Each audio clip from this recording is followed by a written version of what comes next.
জয় জগন্নাথ বন্ধুরা, আমি এখন রয়েছি জগন্নাথ ধাম পুরীতে। আর আজকে হচ্ছে জুন মাসের 23 তারিখ। আগামী জুলাই মাসের 16 তারিখে জগন্নাথ দেবের রথযাত্রা আর চলছে তারই প্রস্তুতি। চলো কোন কোন রথের কত দূর প্রস্তুতি হলো সেটাই তোমাদেরকে আজকে দেখাবো। এই হচ্ছে জগন্নাথ দেবের রথ তৈরি হচ্ছে বলতে প্রায় 70% কমপ্লিট হয়ে গেছে। নিচের চাকাগুলো হয়ে গেছে, ওপরে স্ট্রাকচার পুরো কমপ্লিট। আর এদিকে চলছে কারুকার্যের কাজ। দেখো কত সুন্দর নিখুঁত ভাবে সব কারুকার্য করা রয়েছে। চলো দেখাচ্ছি তোমাদেরকে। এসব নিখুঁত ভাবে সব কারুকার্য চলছে। একটা জিনিস খেয়াল করে দেখবে, জগন্নাথ দেবের যে রথ রয়েছে এই রথে রয়েছে 16টা চাকা। সব কেটে কেটে কাঠ কেটে কেটে নকশার ডিজাইন চলছে। আকাশে পুরো মেঘলা হয়ে রয়েছে চারিদিকটা, এর জন্য রোদের তাপটা মন্দিরে খুবই কম। এটা তোমাদেরকে দেখালাম জগন্নাথ দেবের রথ। এবার দেখাবো বলভদ্র আর হচ্ছে সুভদ্রা দেবীর রথ। ওটা কিছুটা দূরে হচ্ছে। এই যে পিছনে দেখছো জগন্নাথ দেবের রথ তৈরি হচ্ছে, আর ঠিক আমার সামনে হচ্ছে বলভদ্র আর সুভদ্রা দেবীর রথ। এই যে এখানে হচ্ছে বলভদ্র আর সুভদ্রা দেবীর রথ, আর ঠিক এই একটুখানি ডিস্টেন্সেই এই যে এটা হচ্ছে জগন্নাথ দেবের রথ। আর একটা জিনিস তোমাদেরকে বলছি, জগন্নাথ দেবের রথে যেমন 16টা চাকা রয়েছে, বলভদ্র রথে রয়েছে 14টা চাকা, আর সুভদ্রা দেবীর রথে রয়েছে 12টা চাকা। এই যে এই রথটা তৈরি হচ্ছে এটা হচ্ছে সুভদ্রা দেবীর রথ তৈরি হচ্ছে, আর ঠিক আগেরটা হচ্ছে বলভদ্র রথ। এই রথে রয়েছে তোমার 12খানা চাকা, আর বলভদ্রের রথে রয়েছে 14টা চাকা। এই রথেরও ওপরে কাজ হচ্ছে। এগুলো মানে সবকটা রথেরই প্রায় 70% কাজ কমপ্লিট হয়ে গেছে। যে প্রতিটা রথের যে ওপরে যে স্ট্রাকচারে চারটে করে মানে চারদিকে যে স্ট্রাকচার লাগানো হবে সেগুলো সব এখন নিচে রাখা রয়েছে। ওগুলো এখনো ওপরে লাগানো হয়নি, এখনো আপাতত নিচে যে কাজগুলো হচ্ছে সেগুলোই চলছে। আর এই ডিজাইন গুলো দেখো কত নিখুঁত ভাবে সব করা রয়েছে, দেখতে পাচ্ছ?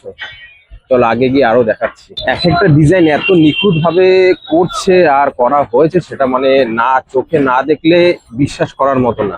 তিনটে রথই প্রায় আকারে একটু কম বেশি রয়েছে, শুধু চাকার ডিফারেন্স থাকে, কিন্তু রথের স্ট্রাকচার বলো ডিজাইন বলো প্রায় সেমই থাকে। ঠিক উল্টো দিকে এই যে এখানে যে ঘর মতো করা রয়েছে, এখানেও কিছু কাজ চলছে রথের। চলো ওখানে গিয়ে দেখা যাবে। সব হাতে নকশা চলছে। এখানে কিন্তু কোনো লোহার হাতুড়ি নেই, এগুলো সব কাঠের হাতুড়ি। এই হাতুড়িগুলো বানানো সব কাঠের, কিন্তু কোনো লোহার হাতুড়ি দিয়ে কিন্তু আপাতত কাঠের কোনো কাজ হচ্ছে না, কারণ লোহার হাতুড়ি অনেকটাই ভারী থাকে। যেহেতু সূক্ষ্ম কাজ, সেজন্য একটু আঘাতে কম বেশি হলে জিনিসটা নষ্ট হয়ে যাওয়ার ব্যাপার থাকে।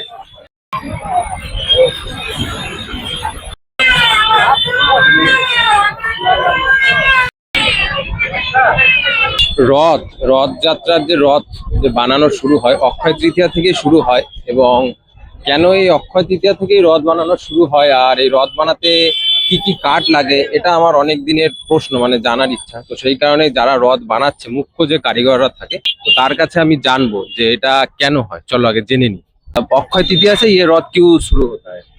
यार परंपरा तिथि है। अक्षय तृतीया से रथ यात्रा शुरू होता है एवं चंदन यात्रा भी शुरू होता है। चंदन यात्रा 21 दिन होगा और रथ यात्रा 3 जुलाई को होगा। 2 महीना लगता है रथ बनाने के लिए। और जगन्नाथ जी का, बलभद्र जी का और माँ सुभद्रा का तीनों रथ बनते हैं यहाँ। जगन्नाथ जी का 16 पहिया, बलभद्र जी का 14 पहिया एवं माँ सुभद्रा का 12 पहिया, ऐसे बनता है। और तीनों रथ नंदीघोष जगन्नाथ जी का, बलभद्र जी का होची तालध्वज और सुभद्रा माई का होची देवदलत, ऐसे रथ का नाम होता है। और ये कौन सा काठ यूज होता है ये रथ बनाने में? कौन सा काट रहता है? ये जो नॉन चालू होता है, धौरा, असम, फांसी, उड़ीसा जंगल से फॉरेस्ट, उड़ीसा फॉरेस्ट देता है। তার সাথে আমি এখন কথা বললাম। এটা রথ যে বানাচ্ছে মানে টোটাল যে কারুকার্য হচ্ছে পরম্পরা অনুযায়ী তিনি হচ্ছেন প্রধান। তো তার মুখ থেকেই আমিও শুনলাম, তোমাদেরও শোনালাম। তো আমার মতো তোমাদের যাদের যাদের ডাউট রয়েছে, আশা করি তোমাদের ডাউটও ক্লিয়ার হয়ে গেল। ঠিক আছে, তো আমারও ডাউট অনেক দিন ছিল, সেই কারণে এই বছর আমি রথযাত্রার আগেই রথ বানানো দেখতে এসে সেই ডাউটটাও আমার ক্লিয়ার হয়ে গেল। এখন এখানে জগন্নাথ দেবের রথের মানে নকশাগুলো যে হয় সেগুলোতে রং হচ্ছে, চলো দেখাই। নকশাগুলোতে না ঠিক, এগুলো চাকার মধ্যে রং করা হচ্ছে। আর আকাশের আজকে মানে অবস্থাটা দেখো, পুরো চারিদিকে মেঘলা, রোদ একদম নেই, পুরো মেঘলার মধ্যে। গতকাল আশা করি মনে হয় বৃষ্টি হয়েছে, কারণ চারিদিকে যা অবস্থা, সব ভেজা, কাঠগুলো ভেজা রয়েছে, মানে চাকার গোড়াতেও অনেক জল রয়েছে। বুঝতেই পারছো, মনে হয় গতকাল বৃষ্টি হয়েছে, ভালোই বৃষ্টি হয়েছে। আজকে হচ্ছে জুন মাসের 23 তারিখ আর আগামী মাসের 16 তারিখে রথযাত্রা। তো মাঝখানে 22টা দিন সময় রয়েছে। এই 22 দিনে এখনো কাজ চলবে কন্টিনিউ, কাজ কিন্তু বন্ধ নেই। এর আগে আমি যখন একবার মাঝে এসেছিলাম তখনও প্রচন্ড রোদ ছিল, সেই রোদের মধ্যেও কিন্তু কাজ জগন্নাথের কৃপায় কন্টিনিউ হয়েই গেছে। রোদ, ঝড়, জল, বৃষ্টি কোনো ব্যাপার না, জগন্নাথের কাজ চলতেই থাকবে। তো আমি যতক্ষণ আছি তার মধ্যে যদি বৃষ্টি নামে তো তোমাদেরকে আমি দেখাতে পারবো যে বৃষ্টির মধ্যেও কিন্তু কাজ বন্ধ থাকে না, কাজ চলতেই থাকে। জগন্নাথ দেবের কৃপা যে কতখানি সেটা বলা বা বলে শেষ করা যাবে না। কারুকার্যগুলো শুধু দেখো একবার, কত সুন্দর সূক্ষ্ম কারুকার্য, কোনো মেশিনের দ্বারায় না, এগুলো কাঠের হাতুড়ি আর ছেনি দিয়ে কিন্তু প্রতিটা কারুকার্য সূক্ষ্ম সূক্ষ্ম ভাবে করা রয়েছে। ঠিক আছে, দেখো অসাধারণ। এখনো তো তাও ওপরে কাজ বাকি রয়েছে, কাজ কমপ্লিট হলে অসাধারণ লাগবে দেখতে, অসাধারণ। এই যে জগন্নাথ দেবের রথ, এই রথে কিন্তু তোমার টোটাল 206খানা কাঠ ব্যবহার করা হয়। মানব দেহের সাথে সম্পর্ক রেখেই কিন্তু এটা ব্যবহার করা হয়, কারণ মানব দেহে যেহেতু 206টা হাড় দিয়ে তৈরি, ঠিক সেরকম ভাবেই জগন্নাথ দেবের রথও কিন্তু প্রতি বছর নতুন করে বানানো হয় 206খানা কাঠ দিয়ে। অনেকে বলে যে জগন্নাথ দেবের যে রথ, এই রথে নাকি লোহার কিল ব্যবহার করা হয় না, কিন্তু আমি সামনে থেকে দেখছি যে চাকা যে রয়েছে জগন্নাথ দেবের বা বলভদ্র সুভদ্রা দেবীর যে চাকা রয়েছে তার মধ্যে কিন্তু স্পষ্ট লোহার কিল ব্যবহার করা হয়েছে। কারণ লোহার কিল ব্যবহার না করলে কিন্তু এত বড় চাকা, এত বড় রথ মানে বহন করাটা কিন্তু সম্ভব না। এই যে চাকাগুলো দেখছো, আশা করি তোমরা স্পষ্ট বুঝতে পারছো যে লোহার কিলগুলো ব্যবহার করা রয়েছে। কারণ লোহার কিল ব্যবহার না করলে এইরকম ভাবে এই চাকার ওপরে এত সুবিশাল রথ দাঁড় করিয়ে রাখা বা টেনে নিয়ে যাওয়া কিন্তু এক প্রকার অসম্ভব। হয়তো সব জায়গায় লোহার কিল ব্যবহার করা হয় না, কিন্তু কিছু কিছু জায়গায় কিন্তু লোহার কিল আমি দেখতে পাচ্ছি যে ব্যবহার করা হয়েছে। হয়তো ওপরে লোহার কিল না, ওগুলো হয়তো কাঠেরও ব্যবহার করা হয়ে থাকতে পারে, কিন্তু চাকার মধ্যে কিন্তু লোহার কিল ব্যবহার করা হয়েছে। দেখো ওপরে এটা হচ্ছে বলভদ্রের রথের ওপরে কাজ হচ্ছে, মানে ওপরে নকশ পাটাতন যেখানে বলভদ্রদেব বসবে সেই জায়গাটায় কাজ চলছে। তোমাদেরকে একটা কথাই বলবো, তোমরা রথযাত্রা কারা কারা দেখেছো আমি বলতে পারবো না, কিন্তু যারা যারা এখনো জগন্নাথ প্রভু রথ নির্মাণ দেখোনি, সময় করে একবার অবশ্যই এসো পুরী ধামে, এসে জগন্নাথ বলভদ্র সুভদ্রা দেবীর রথ নির্মাণটা দেখে যেও একবার।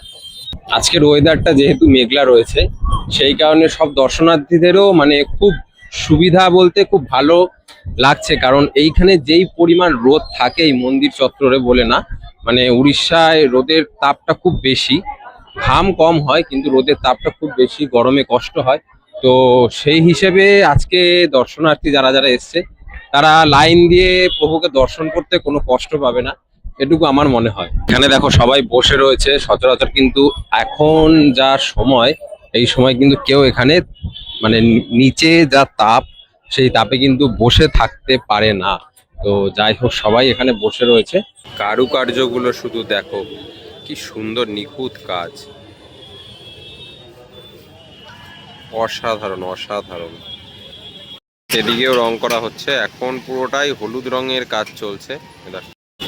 এদিকের চাকাগুলো সবই রং করা হয়ে গেছে। जगन्नाथ देव का रथ है, इसमें लोहा का जो ब्रेक और कील ये सब यूज होता है। लोहा का कुछ नहीं है, लोहा को खाली खेल लगता है लोहा। अच्छा, लोहा का कील लगता है और ब्रेक वगैरह कुछ नहीं यूज होता है।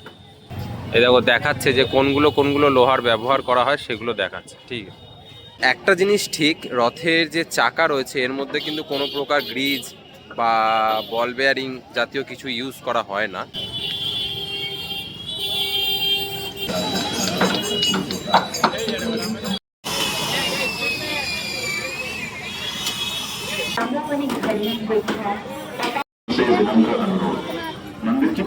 তো আজকের ভিডিওটা এখানেই শেষ করছি। ভিডিওটা কেমন লাগলো অবশ্যই কমেন্ট করে জানাবে, যদি ভালো লেগে থাকে তো একটা লাইক করে দেবে, চ্যানেলটা সাবস্ক্রাইব করে দিও। পরবর্তী নতুন নতুন ভিডিওর জন্য দেখা হচ্ছে পরবর্তী নতুন কোনো ভিডিওতে। টাটা, জয় জগন্নাথ।